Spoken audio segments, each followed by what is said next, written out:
Hello friends and welcome to Hitbullseye. My name is Manish and I am back with your weekly dose of current affairs. इस video में हम first week of July के important current affairs discuss करेंगे. But before starting, I would like to tell you that we post 2 videos every week on this channel. So in case you have not subscribed to the channel, do subscribe to the channel and hit the bell icon so that whenever we post a video, you get notification for the same. Let us take a look at the issues in brief. First is about Nira Chopra, the golden boy. Nira Chopra has won Lausanne Diamond League 2023. So ever since he has won the gold medal in the Tokyo Olympics, he is unstoppable.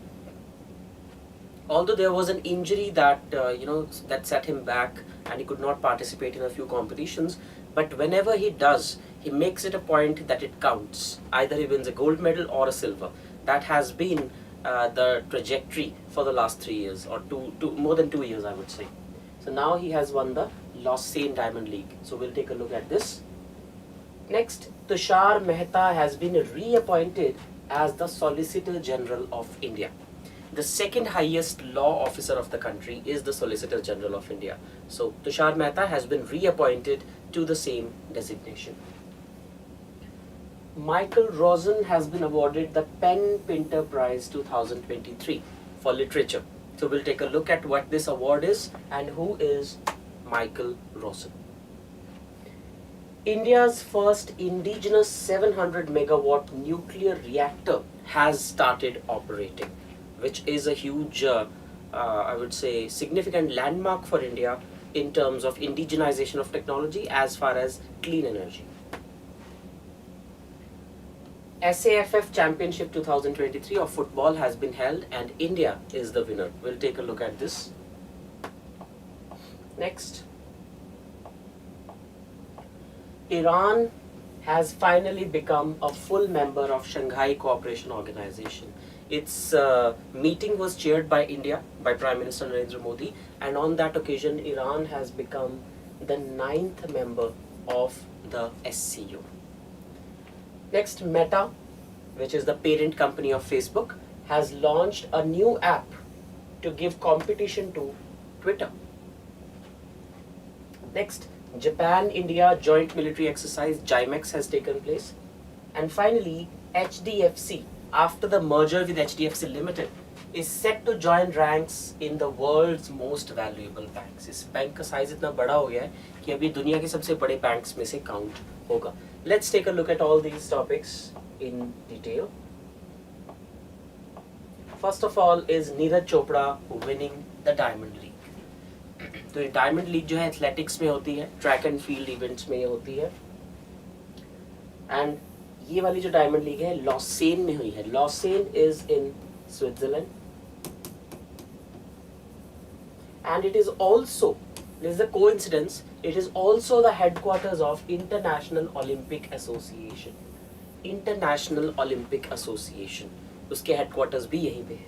और यहाँ पे हुई है Diamond League जिसमें नीरज चोपड़ा ने top spot यानी के gold medal जीता है in javelin throw. Of course in javelin throw. इसी साल एक और Diamond League हुई थी दोहा में, जो कि कतर की कैपिटल है, तो उसमें भी इन्होंने गोल्ड मेडल जीता था. So thereby cementing his position as the best javelin thrower in the world or among the best javelin throwers in the world. His real competition is actually Anderson Peters only. Right now if you look at it, his real competition whose mark he wants to breach is Anderson Peters of Grenada. Otherwise I think he is there among the best in the world. Next, Mr. Tushar Mehta has been appointed as the Solicitor General of India. So, Government of India, when it wants to defend itself or its cases in the Supreme Court or in the High Courts or maybe in other courts as well, the government needs senior lawyers to defend itself. So, there is a position of Attorney General of India under the Constitution of India.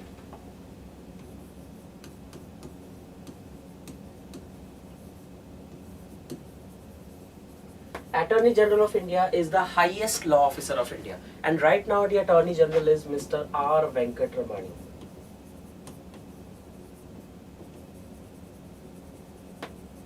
right? Mr. R. Venkatramani is the current Attorney General of India, which is the highest law officer position.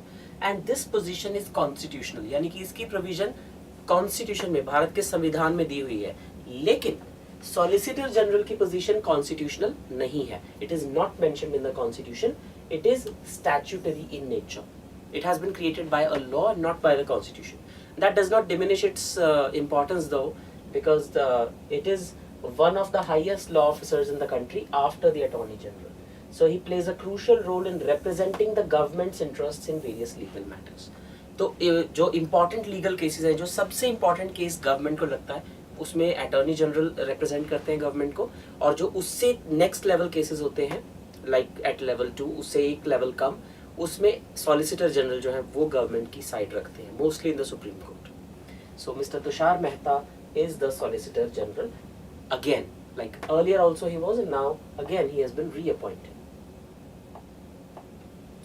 Next is the Pen Pinter Prize.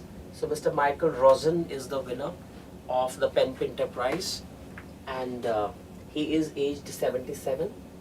He is a children's writer and performance poet. Children बच्चों के ऊपर books लिखते हैं ये, like बच्चों के genre में books लिखते हैं ये, और इन्हें ये प्राइज दिया गया है. ये प्राइज हर किसी को नहीं दिया जा सकता. It can be awarded only on a person who is a writer, of course, and that person should be from United Kingdom, Ireland or the Commonwealth. यानी कि Commonwealth के जितने भी member countries हैं, जिसमें इंडिया भी आता है, only those writers are eligible for this award, whose body of work fearlessly uncovers and reveals truths about the realities of modern day existence. एक थोड़ा सा citation है कि ऐसे लोगों को दिया जाता है. बट अगर हम citizenship की बात करें तो सिर्फ Commonwealth countries के writers को ही ये प्राइज दिया जाता है. Not let us say कोई ऐसी country जिसपे कभी ब्रिटिश ने राज नहीं किया, it's not a member of the Commonwealth, तो उसे ये प्राइज नहीं दिया जाएगा. Also, this is one half of the prize. The other half is shared with an international writer of courage selected by English pen writers at risk committee. बाकी half जो है prize का वो उसे दिया जाता है. This half is awarded to someone who has been persecuted for speaking out about their beliefs. So in a way, one half of this prize holds, fearless coverage of realities, and the other half of the prize holds for those who have been persecuted for speaking about their beliefs. मतलब ये एक तरह से freedom of speech and expression को promote करने वाला prize है. That is what makes this prize distinguished from other prizes like the Booker's Prize, or let's say the Nobel Prize for Literature, for example. तो ये उस sense में ये award थोड़ा अलग है.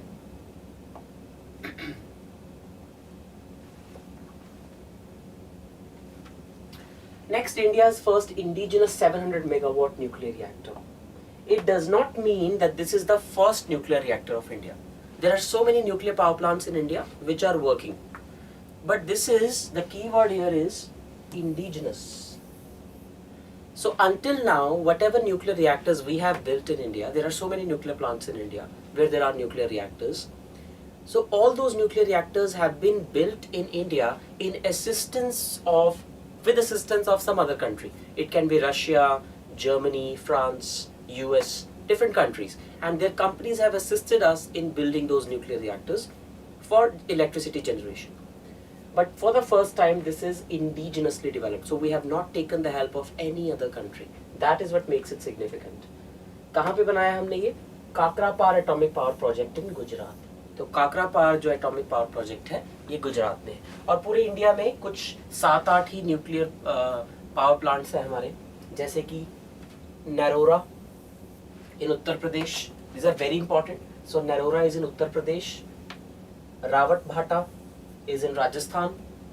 Kakrapar is in Gujarat, और काकरापार में ही ये बनाया गया है.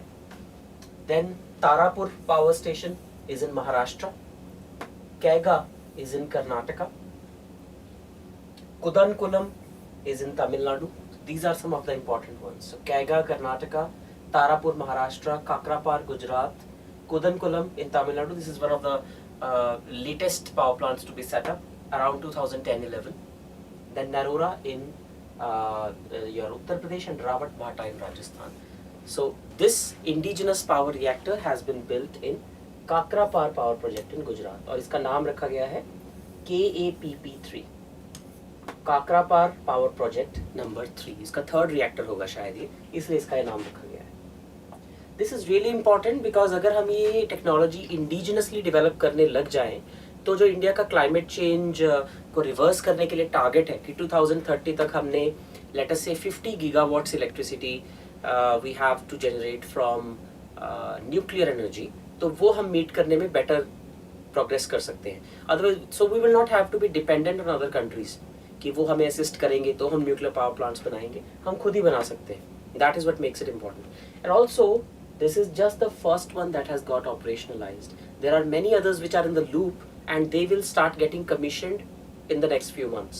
तो इंडिया ने एक तो पूरा बना लिया, बाकी और भी कई बन रहे हैं, which is really progressive.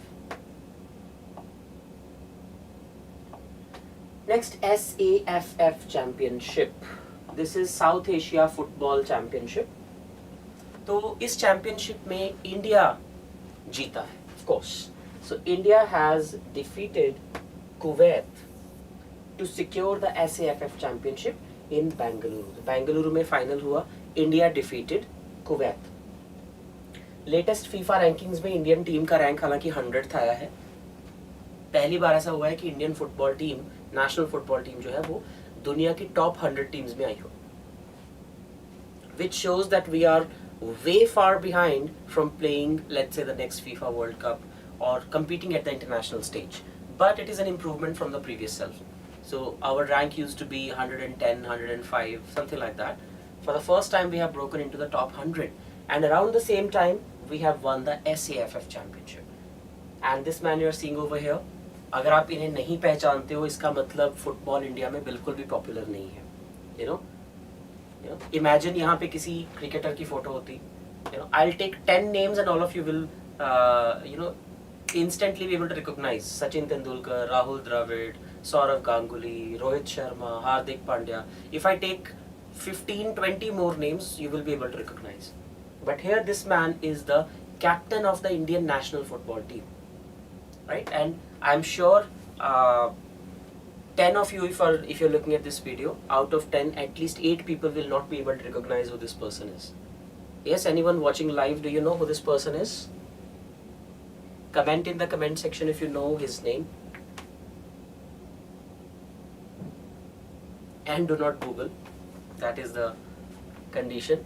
What is the name of this man? He is the captain of the Indian national football team. Alright, Rohit has given the correct answer. He is Sunil Chhetri. Very good. So Sunil Chhetri he is, and he has guided India to a victory in this cup. It is South Asian Football Federation, SAFF, and it's a biennial international football tournament. Biennial का मतलब है it takes place every 2 years. Every 2 years it happens between the national teams of South Asian countries. Very well. आगे चलते हैं. Iran becomes a full member of Shanghai Cooperation Organization. Very well. Okay, we have another correct answer from Daksh. Okay, very good. Iran has become a full member of Shanghai Cooperation Organization. तो इस week यानी कि last week जुलाई के first week में India ने SCO की summit host की, लेकिन वो फिजिकल समिट नहीं थी, it was a virtual summit. तो प्राइम मिनिस्टर मोदी उसको होस्ट कर रहे थे और वो वीडियो कॉन्फ्रेंसिंग के थ्रू सारी कंट्रीज के प्रेसिडेंट्स, प्राइम मिनिस्टर्स, जो भी हेड्स ऑफ स्टेट थे वो उसमें ज्वाइन हुए।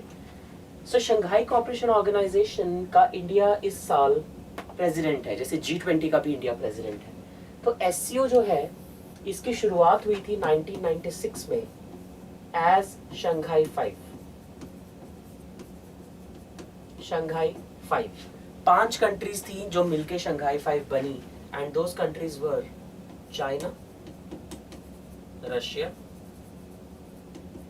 Kazakhstan, Kyrgyzstan and Tajikistan. These were the 5 countries, right? So Russia, China, Kazakhstan, Kyrgyzstan and Tajikistan. These were the 5 countries which were the initial members. इसको कहा जाता था शंघाई 5। उसके बाद 2001 में इसमें एक नई कंट्री ऐड हुई विच वॉज उज्बेकिस्तान। तो अब 6 मेंबर्स हो गए, तो इसको शंघाई 6 नाम करने की जगह इसका नाम ही कर दिया गया शंघाई कोऑपरेशन ऑर्गेनाइजेशन। और इसका नाम शंघाई क्यों आता है? क्योंकि ये जो मीटिंग हुई थी जहां शंघाई 5 बना था, that was in Shanghai which is a city in China. तो 6th मेंबर इसमें ऐड हुआ उज्बेकिस्तान। तो अब से इसका नाम हो गया Shanghai cooperation organisation. So it's basically a regional grouping, the purpose of which is कि इस पूरे रीजन में टेररिज्म ना बन पाए। Basically China learn from the experience of India. ये 1996 में बनी है और 1980s में कश्मीर में टेररिज्म शुरू हो गया था, इन द लेट 80s। 1987 में एक रिग्ड इलेक्शन हुए थे कश्मीर में, उसके बाद से कश्मीर में टेररिस्ट इन्फिल्ट्रेशन शुरू हो गई थी। तो उससे लेसन लिया चाइना ने, क्योंकि 1991 में यूएसएसआर डिसइंटीग्रेट हुआ और ये सारी कंट्रीज जो है 1991 में बनी थी। सो रशिया में से ये सारी जो सेंट्रल एशियन रिपब्लिक्स है ये क्रिएट हुई। तो क्योंकि ये बॉर्डर शेयर करती हैं चाइना के साथ, तो चाइना को लगा कि कहीं यहाँ से भी क्रॉस बॉर्डर टेररिज्म चाइना में ना होना शुरू हो जाए। So they preempted that and they created an organization, ताकि इन सभी कंट्रीज से मिलके बातचीत होती रहे, डेवलपमेंट होता रहे और यहाँ से क्रॉस बॉर्डर टेररिज्म ना हो पाए, राइट। तो बाद में इसमें उज्बेकिस्तान ऐड हो गया। 2017 में ये ग्रुपिंग हमारे लिए बहुत इंपॉर्टेंट हो गई बिकॉज हम इसके मेंबर बन गए। So Pakistan and India, both of them also became the members of this organization, taking the total strength to 8. तो अब इसके 8 मेंबर्स हो गए। तो अब इस साल की समिट में इसमें 9th मेंबर ऐड हुआ है, दैट इज ईरान। और अगर इस मैप पे हम ईरान को देखें, सो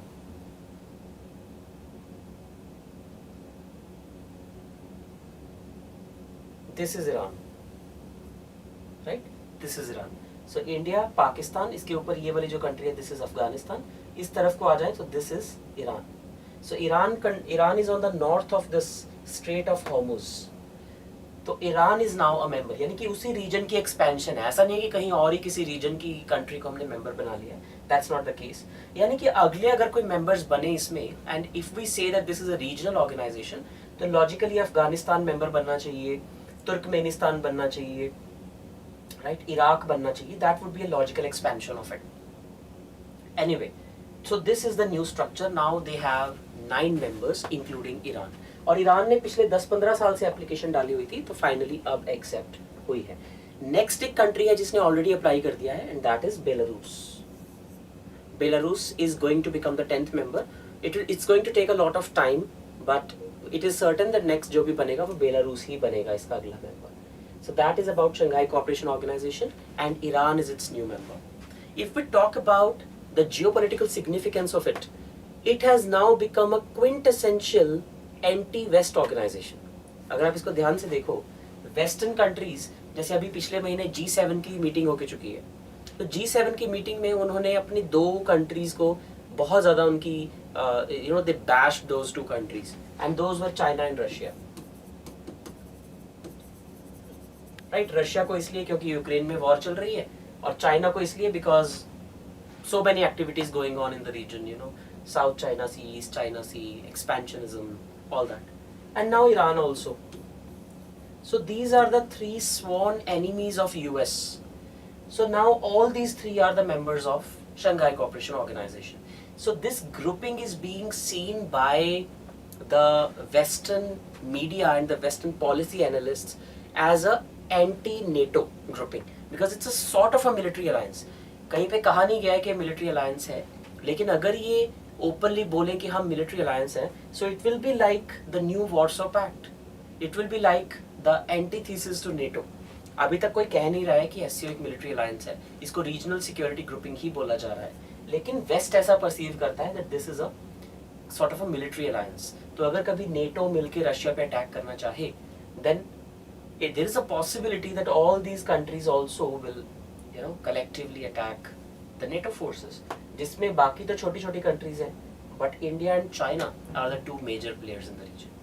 So here, the balancing act for India has become all the more important, क्योंकि India ना तो anti Russia है, ना ही anti West है, और दोनों के pro भी नहीं है. So it's a balancing act as of now. So it will be interesting to see how India justifies the inclusion of Iran, which is a like a sworn enemy of US, into an organization that it is presiding over. At the same time, and 1 week after Prime Minister Modi visited US for a state visit. It will be interesting to see. हाँ वो attack वाली तो चलो assumption ही है, वो नहीं मैं कह रहा, but the West looks at it like that कि अगर अटैक हो तो कौन सी कंट्री किसके साथ जाएगी. As far as India is concerned, it is very difficult to predict whether which way India will go, and that is Indian diplomacy. कि हम दोनों कैंप्स के साथ मिलके चल रहे हैं. It's a sort of a multi-alignment as opposed to the non-alignment that we did in the previous century. Next, Meta has launched Threads Twitter killer app. इसको एक ट्विटर किलर ऐप बोल रहे हैं क्योंकि ट्विटर में काफ़ी कंट्रोवर्सीज हो गई हैं पिछले कुछ टाइम में, जब से इलन मस्क ने उसको एक्वायर किया है. कभी ब्लू टिक्स ख़त्म कर दिए, कभी उसके एम्प्लॉयज़ को फायर कर दिया.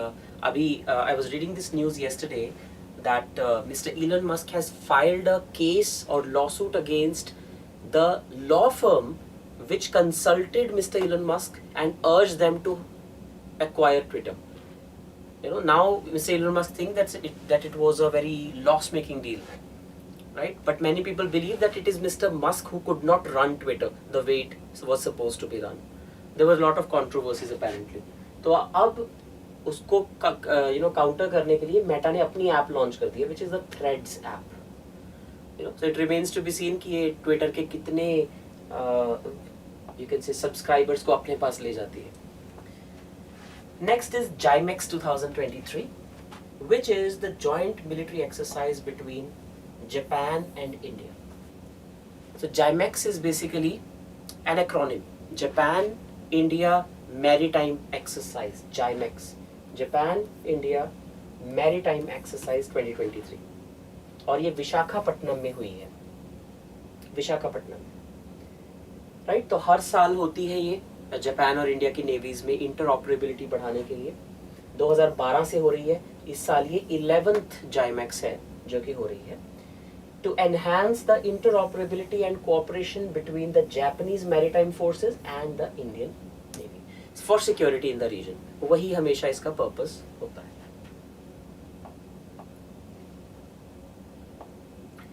Next and finally, HDFC is set to join the ranks of world's most valuable banks. So we had covered this news in a previous video that HDFC Limited and HDFC Bank are going to merge. HDFC Limited में multiple businesses थे, HDFC Bank जो है वो bank है, तो दोनों अब merge हो गए हैं. तो उसकी वजह से जो combined entity बनेगी उसका market cap बहुत high है. So it is going to become one of the world's most valuable banks, right? तो HDFC बैंक और HDFC लिमिटेड ये दोनों अब मर्ज हो रहे हैं. Right so now it is going to be the 4th position in terms of equity market cap. This will be the 4th largest bank in the world after. तो इसकी जो valuation है वो अप्रोक्सीमेटली $172 बिलियन हो जाएगी of the combined entity, and it will be competing with JP Morgan Chase. This is arguably the world's top bank in terms of market cap. Second number पे Industrial and Commercial Bank of China Limited (ICBC), and third is Bank of America. So number 1 is JP Morgan Chase, number 2 is Industrial and Commercial Bank of China, number 3 is Bank of America, and at number 4 now will be HDFC. So imagine an Indian bank claiming international repute. For the first time it is happening, and it is a testimony to the growing size of Indian economy. Right? The consolidated HDFC Bank will serve a staggering customer base of 120 million. 12 crore customers होंगे combined entity के, जो कि Germany की population से भी ज़्यादा है. Just to put into perspective, तो इतने कस्टमर्स होंगे आपकी combined entity के. So we have created a huge bank, and this is a sign of a growing economy. That's it for this week. आपको कोई भी डाउट है तो आप कमेंट सेक्शन में पूछ सकते हैं. And also do not forget to watch our other video which will be telecast today itself at 4 p.m. That will be the topic of the week. We are going to cover a very interesting topic of the week. So stay tuned and do watch that video as well. Till then, this is me, Manish Mittal, signing off. Thank you so much.